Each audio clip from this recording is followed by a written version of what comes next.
And now give the floor to His Excellency Abdoulaye Diop, Minister of Foreign Affairs of Mali.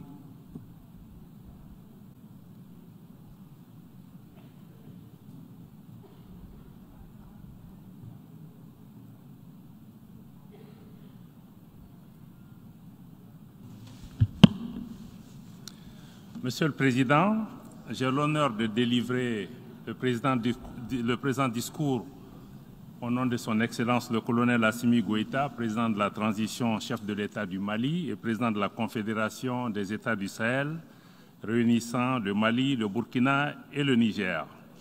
Le sommet qui nous réunit et le pacte qui en résulte arrivent à point nommé. En effet, notre organisation commune, les Nations Unies, a été créée essentiellement pour préserver les générations futures du fléau de la guerre. Il est regrettable de constater que, après près de 80 ans, nous n'avons jamais été autant menacés par les défis existentiels, pourtant évitables pour la plupart. La prolifération des tensions et des crises dans le monde, notamment le terrorisme, la pauvreté, les changements climatiques, les inégalités, les maladies, les confrontations géopolitiques et les velléités hégémoniques et de domination néocoloniale ont mis à rude épreuve l'action de notre cadre multilatéral incarné par l'ONU, lui-même reflet d'un ordre ancien et d'un monde d'hier. Dans ce contexte, le Mali avait fondé beaucoup d'espoir sur les forces internationales sur le terrain. Mais 10 ans après, nous nous sommes rendus au constat d'échec. Conséquemment, le gouvernement s'est attelé à renforcer les capacités des forces de défense et de sécurité du Mali qui nous ont permis d'enregistrer des progrès tangibles dans la reconquête et la préservation de notre intégrité territoriale et de la protection des populations de notre pays. À cette occasion, je renouvelle la reconnaissance de mon pays pour les pays et organisations dont les Nations Unies qui ont exprimé leur solidarité avec mon pays lors des attentats terroristes qui ont visé mon pays le 17 septembre dernier. Et à la suite de la déclaration du Conseil de sécurité des Nations Unies, il est important que tous les États membres agissent dans la lutte contre le terrorisme en respectant leurs engagements internationaux et notamment les responsabilités à situer par rapport aux sponsors du terrorisme qui doivent assumer leurs responsabilités et être traduits devant la justice. Le sommet de l'avenir marque un nouveau départ pour la coopération internationale dans un cadre multilatéral pertinent, capable d'offrir un brillant avenir à toute l'humanité. Ainsi, nous devons agir collectivement pour renouveler notre engagement en faveur de la transformation du monde d'un cadre multilatéral qui a gouverné nos affaires jusqu'à présent. À cet égard, il est essentiel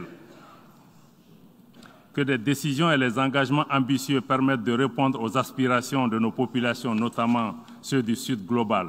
Il est également essentiel d'avoir le courage de procéder à des réformes de nos institutions multilatérales actuelles, notamment le Conseil de sécurité et des institutions internationales, afin de les adapter aux réalités de notre temps, afin qu'elles soient plus inclusives, plus justes, plus équitables, mais surtout plus représentatives. La question de la jeunesse est une dimension extrêmement importante qui doit occuper nos nations. Mon pays, le Mali, reste attaché aux principes clés de notre charte, notamment la non-ingérence dans les affaires intérieures des pays et le respect de la souveraineté des États. Le Mali accorde également une attention particulière aux questions de financement du développement, notamment du développement durable. Nous pensons que la problématique du numérique aussi est une dimension essentielle. D'ailleurs, mon pays s'est engagé à mettre en place un programme ambitieux de digitalisation des services publics. Enfin, nous pensons que le pacte pour l'avenir est un chantier très ambitieux au plan national et au plan international, mais elle doit aller au-delà d'une promesse, d'une déclaration pour répondre aux aspirations des générations actuelles et futures. Je vous remercie. I thank the Minister of Foreign Affairs of Mali.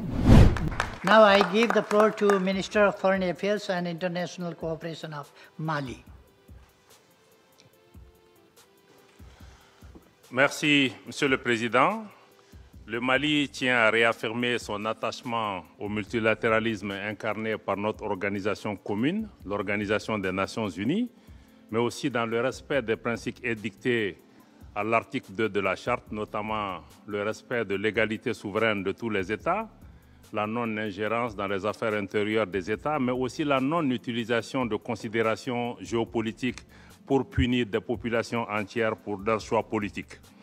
La délégation du Mali estime que le temps est venu de passer des déclarations d'intention aux actes concrets en vue d'une véritable transformation de la gouvernance mondiale à travers des réformes majeures sollicitées par nos peuples depuis fort longtemps, notamment celles du Conseil de sécurité et des institutions financières multilatérales. Les Nations unies doivent cesser de perpétuer et refléter un ordre ancien, l'hégémonie d'un groupe sur le reste du monde, cesser d'être aussi le prolongement ou la couverture à un ordre mondial néocolonial. Au-delà de cette réforme des institutions, le monde a besoin d'un leadership collectif, capable de travailler à forger les consensus nécessaires pour relever les défis du développement et ce, dans un esprit de solidarité et d'équité. C'est ainsi que nous pourrions promouvoir un monde de paix et de justice de manière à laisser personne de côté. Ces réformes indispensables permettront aussi de favoriser davantage le développement durable de nos pays, tout en contribuant à mettre un terme aux inégalités flagrantes dans nos pays.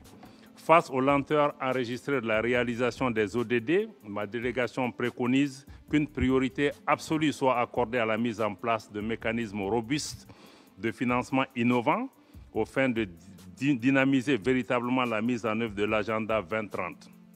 Le Mali appelle notamment au renforcement des partenariats sud-sud, des financements publics et privés et même des investissements dans nos pays, des financements aussi effectués par les diasporas, l'actionnariat populaire, mais surtout l'accroissement de la mobilisation des ressources internes. Il est important d'accélérer le momentum pour catalyser la mise en œuvre de notre agenda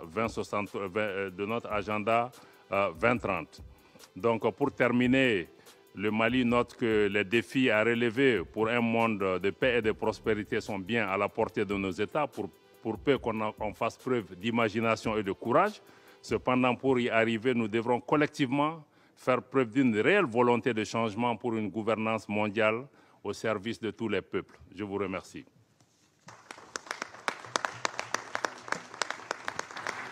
Merci d'avoir suivi, donnez-nous votre avis sur son intervention en commentaire. À très bientôt.